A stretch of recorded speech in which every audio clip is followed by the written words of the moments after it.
falar sobre insegurança alimentar e gastronomia social. Mas antes de eu falar sobre esses dois assuntos, primeiro eu vou fazer um breve resumo de dados para vocês. Segundo o IBGE, em 2022, 80 milhões de brasileiros convivem com algum grau de insegurança alimentar. 19 milhões ficam pelo menos um dia ou mais sem ter o que comer. E 10 milhões estão na insegurança alimentar grave, que já eu explico o que é. No ano, 6.371 pessoas morrem por desnutrição. Sim, o Brasil voltou depois de 9 anos para o mapa da fome.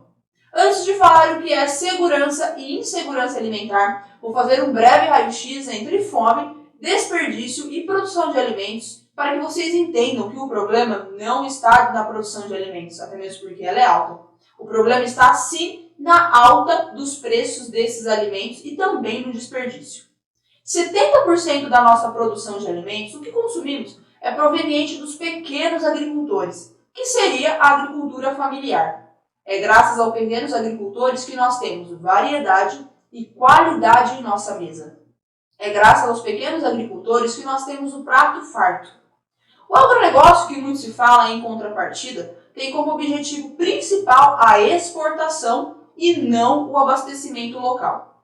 Porém, os investimentos de 2017 até 2022 foram maiores para o agronegócio, porque para a agricultura familiar tivemos uma queda de 1 bilhão que antes eram investidos para 100 milhões de reais apenas. Com a diminuição do incentivo, a parcela da população que vive no campo se viu na seguinte situação. Eles produzem para a venda, mas o que eles ganham não é o suficiente para a compra. E além disso, tem uma outra informação também. O que eles produzem também é para o consumo próprio. Então eles se viram prejudicados em 2 pontos. Dessa forma, se viram obrigados a se deslocarem para os grandes centros, ocupando favelas ou até mesmo morando nas ruas, em alguns casos até se tornando mão de obra para o agronegócio, tirando uma renda média de R$ 480.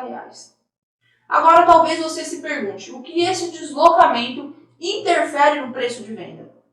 Uma vez que temos uma menor produção, uma escassez de algum produto, impacta diretamente 80% da população que hoje vive como básico, como por exemplo arroz, fubá e macarrão, afinal os preços subiram.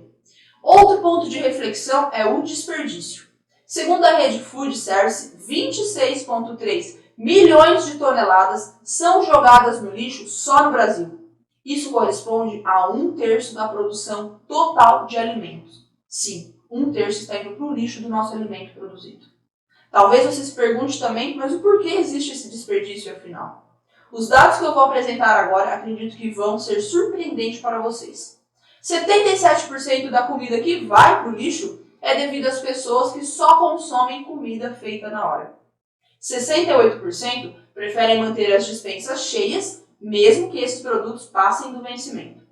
59% não se importam por ter comida a mais na mesa ou na despensa. E por último, 56% seguem aquela frase, melhor sobrar do que faltar.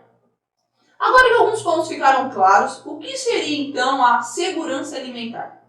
Segurança alimentar consiste na realização do direito ao acesso a alimentos de qualidade em quantidades que sejam suficientes para o bom funcionamento do organismo. Uma informação importante. Na emenda constitucional número 64, de 4 de fevereiro de 2010, bem recente por sinal, altera o artigo 6 da Constituição Federal, incluindo a alimentação como mais um direito social. E agora, falando do que tanto se diz, tanto se comenta aí, que vem crescendo e precisa de uma atenção, que é a insegurança alimentar. O que seria então a insegurança alimentar? Insegurança alimentar compreende na ausência de qualidade e quantidade para o bom funcionamento do organismo, causando a desnutrição e, em alguns casos, levando até a morte.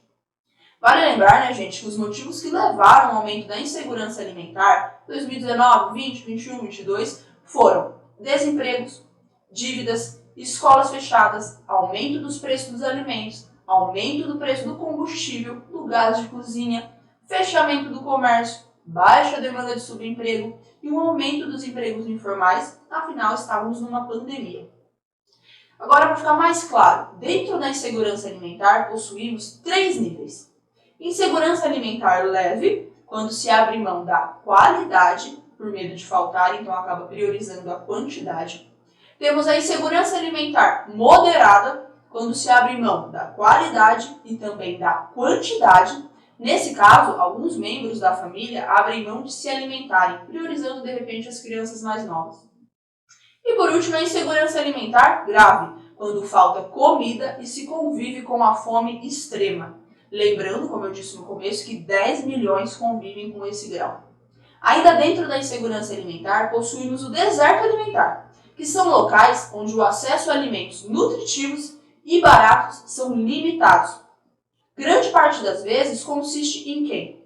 Nos moradores de campo, quilombolas, ribeirinhos, indígenas, que além de contar com o deserto alimentar e com a insegurança alimentar, eles também se encaixam na insegurança hídrica.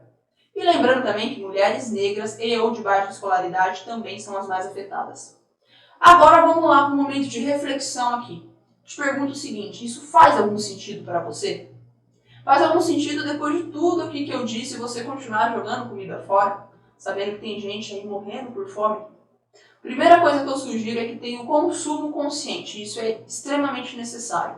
Nós podemos ajudar sim a reverter, mesmo de forma pequena, uma vez que, por exemplo, ao invés de você jogar a comida no lixo, você monte uma marmita e distribua para quem passa aí na frente da sua casa, para o morador de rua.